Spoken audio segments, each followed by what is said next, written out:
اعوذ باللہ من الشیطان الرجیم بسم اللہ الرحمن الرحیم الحمد للہ الذی لا یبلغ مدحته القائلون ولا يحصي نغماءه العادون ولا يعدي حقه المجتهدون الذي ليس لصفته حد محدود ولا نعت موجود ولا وقت معدود ولا أجل ممدود فطر الخلائق بقدرته ونشر الرياح برحمته الصلاة والسلام على الرسول المسدد المصطفى الأمجد المحمود الأحمد سیدنا و مولانا و مولا الکونین جد الحسن والحسین معانی ابو القاسم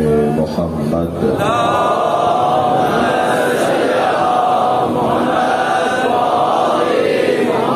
وآلہ الطیبین الطاہرین المعصومین الذين قال الله إنما يريد الله ليذهب عنكم الرجس أهل البيت ويطهركم تطهيرا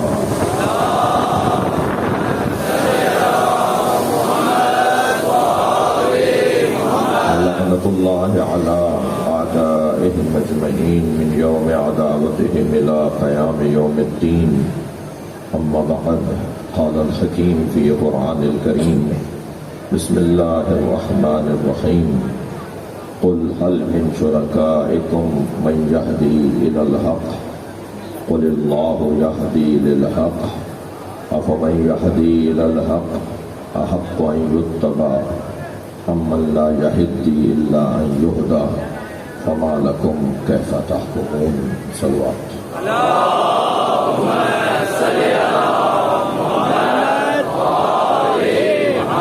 اس سے بلند صلوات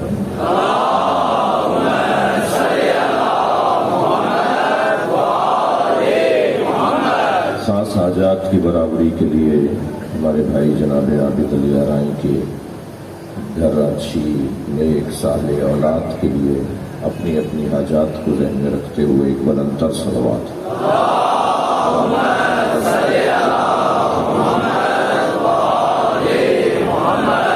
رحمتوں اور برکتوں کا نزول ہے صلوات کے ذریعے سے تو اور بلند صلوات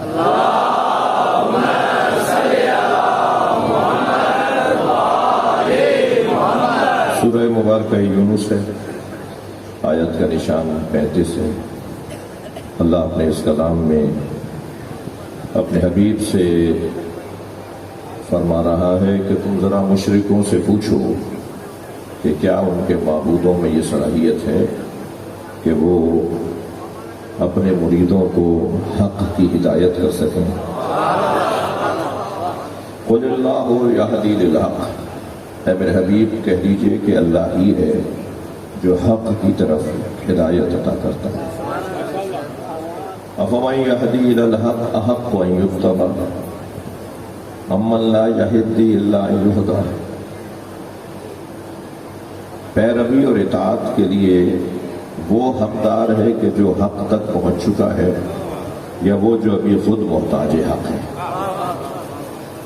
فما لکم کیف تحکمون تمہیں کیا ہو گیا ہے تم کیسے فیصلے کرتے ہو اللہ صاحبان عقل کو بیدار کر رہا ہے اس آیت کریمہ کا مطلب اور پیغام یہ ہے کہ جتنی عقل پرورش پائے گی اتنا حق سمجھ میں آئے گا یعنی کیا کریں کہ حق سمجھ میں آئے کیا کریں کہ حق تک پہنچا جائے کیا کریں کہ حق کی معرفت ہو جائے حق کی معرفت حاصل کرنے کے لیے جس چیز کی ضرورت ہے وہ ہے عقل کی پرورش۔ عقل کو بڑھنے دیجئے، بڑا ہونے دیجئے، بہتر ہونے دیجئے، عقل کو پرورش پانے دیجئے۔ جتنی عقل پرورش پائے گی اتنا ہی حق سمجھ میں آئے گا۔ یہ تو آیت کا ترجمہ اور مطلب ہے جو میں نے آپ کے سامنے بیان کیا۔ حق اسے سمجھ میں آئے گا جس کی عقل کام کرے گی۔ میں لفظوں کو بہتر کر رہا ہوں، مطلب کو روشن کر رہا ہوں۔ حق کیا ہے؟ حق وہی ہے جس کے لیے نبی نے فرمایا الحق ما علی وعلی وما الحق۔ حق علی کے ساتھ ہے اور علی حق کے ساتھ ہے۔ اچھا، یہاں حدیث مکمل نہیں ہوئی ہے بلکہ نبی نے فرمایا اللہم ادر الحق حیث ما دار علی، یا اللہ حق کو وہاں موڑ جہاں علی جا رہا ہے۔ صلوات پڑھ لیں ذرا محمد والے۔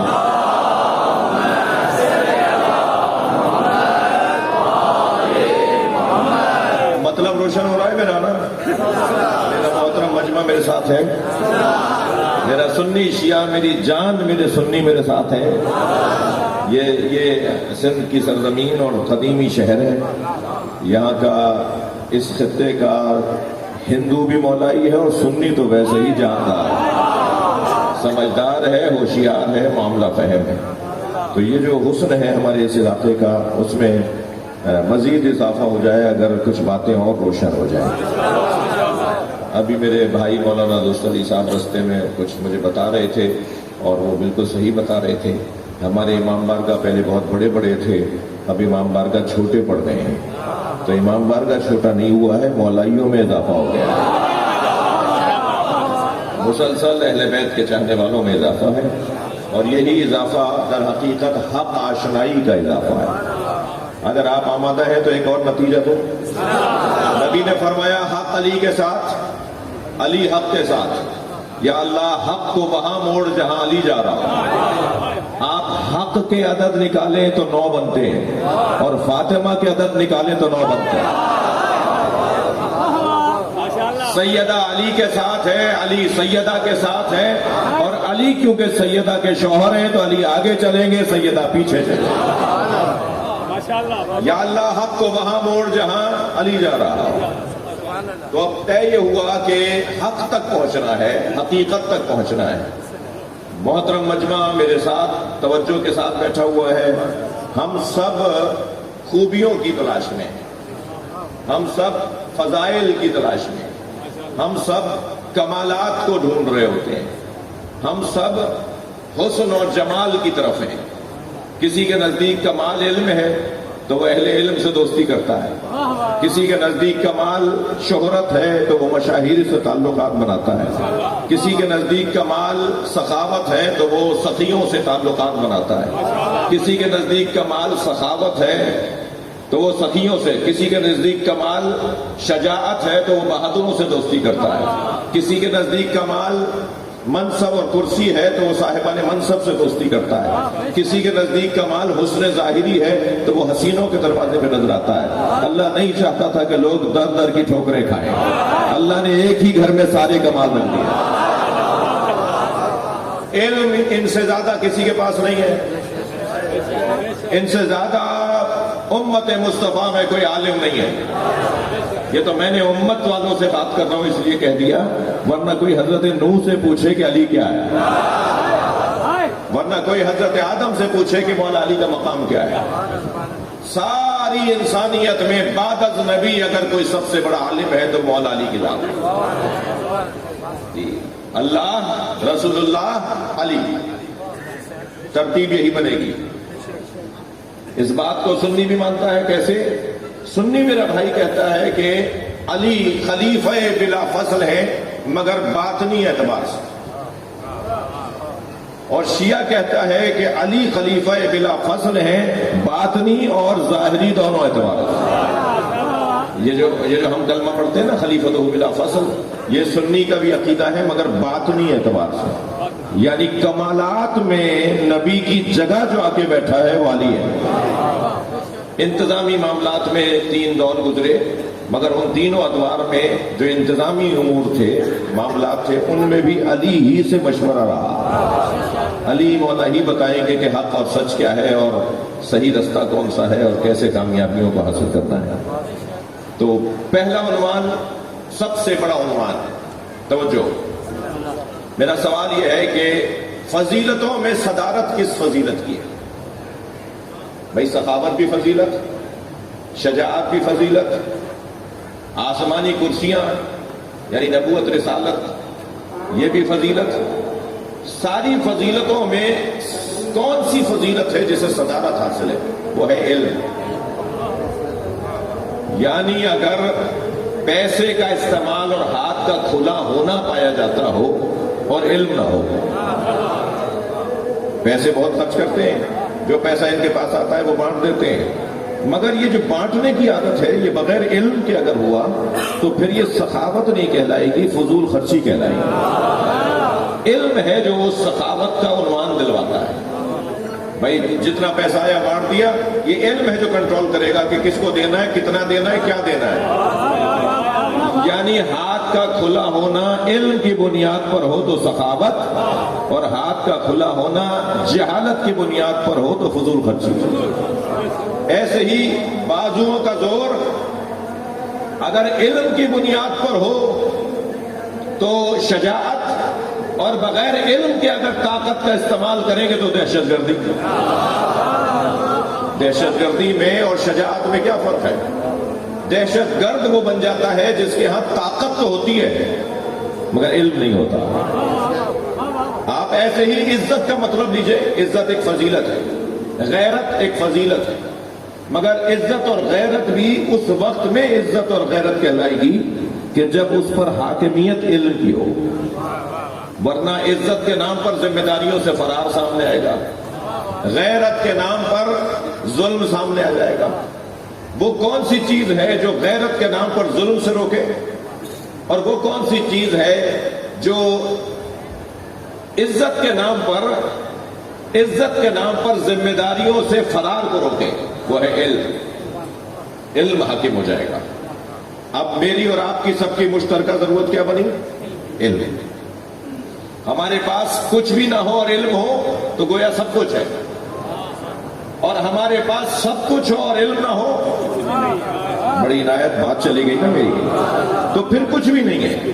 اتنا حسین بچہ کہ دیکھتے کے ساتھ ہی ایک مرتبہ اس کے حسن کی تعریف کرنے کو دل کرے، کوئی اپنی بیٹی نہیں دے گا اس اتنے حسین بچے کو جسے لکھنا نہ آتا ہو، جس کو پڑھنا نہ آتا ہو۔ کیا کرنا ہے اس حسن کا جو علم کے بغیر ہے، جو تعلیم کے بغیر ہے؟ پیسہ بہت ہے ابا دادا سے، جائیدادیں بہت ہیں، زمینیں بہت ہیں، مگر اسے اپنا نام تک لکھنا نہیں آتا، اسے کچھ بولنا نہیں آتا، ایک جماعت بھی پڑھاوا نہیں ہے۔ ابا نے کہا اس کو کیا پڑھانا ہے، اس کے پاس پہلے ہی پیسہ بہت زیادہ ہے۔ یہ بڑی غلط فہمی تھی کہ جس کی بنیاد پر تعلیم سے دوری اختیار کی جائے کہ پیسہ بہت ہے، اسے کون سی نوکری کرنی ہے جو اسے پڑھوایا جائے۔ عزیزان گرامی، تعلیم ٹول نہیں ہے، تعلیم اوزار نہیں ہے، تعلیم کے ذریعے سے کرسی نہیں ڈھونڈنی، تعلیم کے ذریعے سے عزت نہیں ڈھونڈنی، تعلیم مجھے کسی اور چیز کے لیے حاصل نہیں کرنی۔ جوانوں آپ سے بات کر رہا ہوں، تعلیم مجھے اپنے شعور کے لیے حاصل کرنی ہے، اور اگر مولائی میری بات سن لیں تو میرے اوپر احسان ہوگا، جتنا علم بڑھے گا اتنا علی سمجھ میں آئے گا۔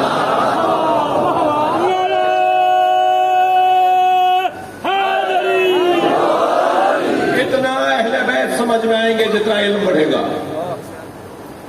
میں غلام محمد مہر میڈیکل کالج سکھر میں یوم مصطفیٰ سے خطاب کرنے گیا۔ ڈاکٹروں کا مجمع یا طالب علموں کا مجمع جو کوئی پہلے اور دوسرے اور چوتھے اور سال کے طالب علم تھے۔ اب میں سوچنے لگا کہ میں مولوی ڈاکٹروں سے کیا بات کروں، تو خود مولا علی نے میرے ذہن میں خیال ڈالا کہ ڈاکٹروں کا موضوع ہے باڈی، بدن۔ تھوڑی گردن ہلا دو بھائی، ڈاکٹروں کا موضوع ہے باڈی، بدن سے متعلق ان کا کام ہے نا، باڈی پر وہ کام کر رہے ہوتے ہیں۔ تو میں نے یہ سوچا کہ جتنے بھی اقوال مولا نبی کے اور مولا علی کے اور مولا حسین کے باڈی سے متعلق ہیں، ان کی میں تشریح وہاں کر دوں تو میرا خطاب پورا ہو جائے گا، ڈاکٹر حضرات کے مطلب کی بات ہو جائے گی۔ تو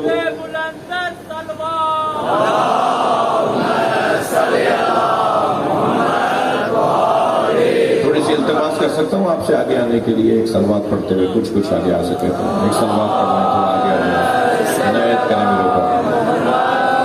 ایک سلوات پڑھتے ہوئے کچھ آگے آئے، جگہ بنائی میرے دوست جو کھڑے ہیں ان کو بیٹھنے دیجیے۔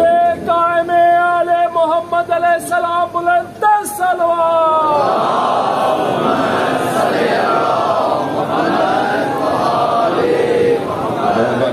مہربانی فرمائے کچھ آگے آئے، تھوڑا سا آگے آئے۔ جاہل کا ہے مال اس کی وجہ تباہی، جاہل کا ہے مال اس کی وجہ تباہی، عالم ہے تو کرتا ہے فقیری میں بھی شاہی، جاہل ہے تو حیوان کی طرح پیٹ بھرے گا، عالم ہے تو فاتح بھی سلیقے سے کرے گا۔ کھڑے ہو کے پڑھیے آپ، دوبارہ سے پڑھیے آپ۔ نظر آ لگے، ہاں، جاہل ہے تو حیوان کی طرح پیٹ بھرے گا، عالم ہے تو فاتح بھی سلیقے سے کرے گا، جاہل کا ہے مال اس کی وجہ تباہی، عالم ہے تو کرتا ہے فقیری میں بھی شاہی۔ صلوات پڑھ لے محمد والے۔ ایسے سامنے ہو تو پھر ہمیں مزہ آئے گا پڑھنے میں۔ اگر سامنے اس معیار کے ہوں، اللہ آپ سب کو اپنی امان میں رکھے۔ مضمون بہت روشن ہے آپ کے اوپر، سارے فضائل پر جو چیز حاکم ہے، تھکے ہوئے تو نہیں ہیں آپ بتائیں، بڑی عنایت، سارے فضائل پر جو فضیلت حاکم ہے وہ ہے علم۔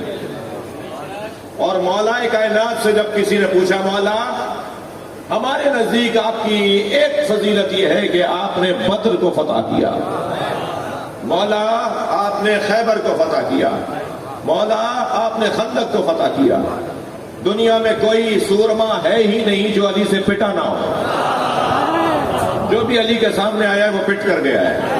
آپ کے ہمارے نزدیک فضائل اتنے ہیں کہ آپ بستر نبی پر سوئے تو سرکار کی جان بچی۔ یا علی آپ کے فضائل ہمارے نزدیک اتنے ہیں کہ ہم اگر گنتی بھی گننا چاہیں تو نبی نے فرمایا تم گنتی نہیں گن سکتے۔ میرے مولا نبی نے فرمایا لو ان الاشجار اقلام، ساری دنیا کے درخت قلم بن جائیں، تھوڑی گردن ہلانا میری بات جا رہی ہو تو، ساری دنیا کے درختوں کو قلم بنا دیا جائے، والبحار مداد، اور ساری دنیا کے سمندروں کو روشنائی بنا دیا جائے، والجن حساب، اور سارے جن مل کر حساب کریں، گنتی کریں، والانس کتاب، اور انسان لکھنے بیٹھ جائے، ما احصو فضائل علی ابن ابی طالب، علی کے فضائل کو نہ لکھا جا سکتا نہ گنتی میں لایا جا سکتا۔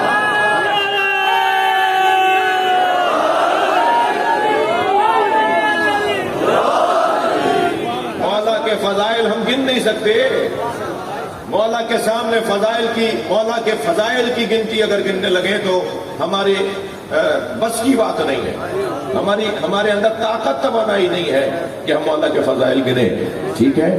اس کمال کا وجود علی مولا، جب مولا علی سے پوچھا گیا ہے مولا ہمارے نزدیک تو آپ کے فضائل بہت ہیں، آپ بتائیں کہ آپ کی فضیلت کیا ہے۔ بھئی کیا حسین سوال ہے، اور پھر جواب بھی دے گا تو وہ دے گا جس نے سلونی کا دعویٰ کیا ہے، جو پہلے ہی کہہ چکا ہے پوچھو تو صحیح، پوچھو تو صحیح۔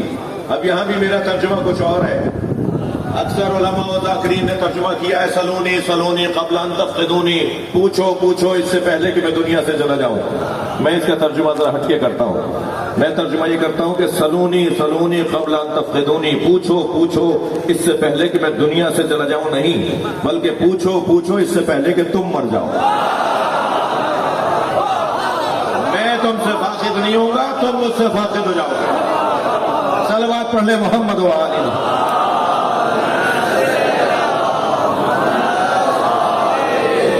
جس نے علی سے پوچھا ہے وہ مالک اشتر آج بھی زندہ ہے، اور جس نے علی سے نہیں پوچھا وہ تاریخ میں گم ہو گیا۔ لہذا علی مولا جو یہ دعویٰ کرتے نظر آ رہے ہیں کہ پوچھو اس سے پہلے کہ میں تم دنیا سے چلے جاؤں، میں تم سے دور ہو جاؤں، پوچھ لو۔ اس علی سے پوچھنے والے ساسا ابن سوہان نے پوچھا، صحابی رسول بھی ہے، صحابی مولا علی بھی ہے، مولا آپ کی سب سے بڑی فضیلت کیا ہے؟ تو مولا نے فرمایا میری سب سے بڑی فضیلت یہ ہے کہ اللہ نے مجھے اپنے ساتھ گواہ رسول بنایا۔ اب ذرا آیت سنیے جو مولا نے اپنی فخر کے طور پر بیان کی ہے۔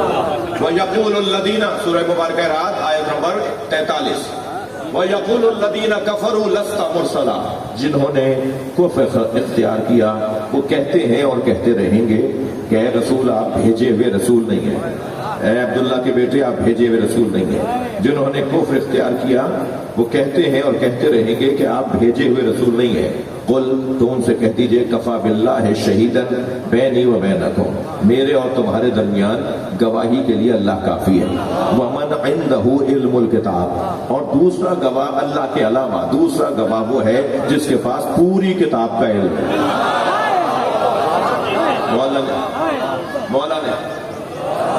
مولا نے فرمایا وہ جو عالم الکتاب ہے وہ تمہارے سامنے علی کھڑا ہے۔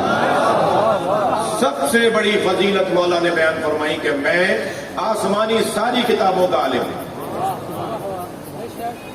تھک گیا؟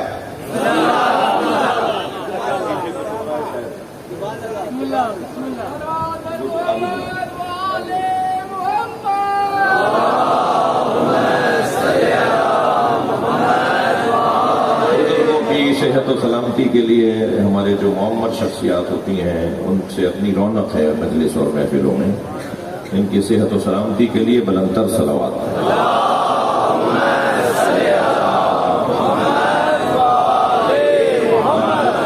والنٹیئرز ذرا رہنمائی کریں، اس طرف لے جائیں دوستوں کو۔ مجھے الجھن ہوتی ہے جب کوئی کھڑا ہوا ہو نا، اس کا فرش پہ بیٹھنے کا ثواب ہی کچھ اور ہے، اس لیے جگہ دیجیے انہیں۔ والنٹیئرز رہنمائی کریں، اس طرف لے جائیں، جگہ تھوڑی سی ہے۔ اور رستے میں جو دوست بیٹھے ہیں وہ ذرا رستہ دے دیں انہیں آگے جانے کے لیے۔ ایک اور صلوات نبی کی ذات ہے۔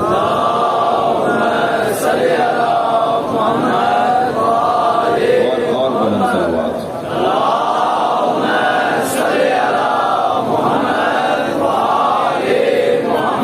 بات آگے بڑھے۔ بھائی میرا پسندیدہ مضمون ہے جو میں نے آج انتخاب کیا ہے، اور وہ عنوان ہے علم علی۔ مولا علی کا سب سے بڑا عنوان فضیلت وہ علی کا علم ہے۔ 27 مشکل سوال جوڑ کر لائے کہ کسی سوال پہ تو علی کہیں گے کہ اس کا جواب نہیں آتا، چھٹے سوال کے بعد بھول گئے کہ 7واں کون سا تھا۔ مولا نے فرمایا میں تمہیں سوال بھی بتاؤں گا، تمہارا جواب بھی بتاؤں گا۔ علی مولا سوال بھی بتاتے رہے، تم یہ سوچ کر آئے ہو، تم یہ سوچ کر آئے ہو، اور مولا علی اس کا جواب بھی بتاتے رہے۔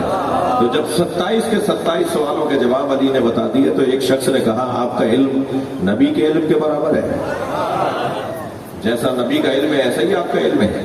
تو علی مولا کی پیشانی پہ بل آ گیا، ناراحت ہوئے، ناراض ہوئے، اور مولا نے فرمایا ھذا لعاب النبی، میرا علم لعاب مصطفیٰ ہے۔ بھئی اگر ایک جملہ ہدیہ کر دوں تو لیں گے؟ یعنی علی جس کو حق تھا کہ وہ یہ کہے میں نبی جیسا ہوں، وہ تو کہہ نہیں رہے کہ میں نبی جیسا ہوں، آج کا ملا کہتا ہے نبی ہم جیسا۔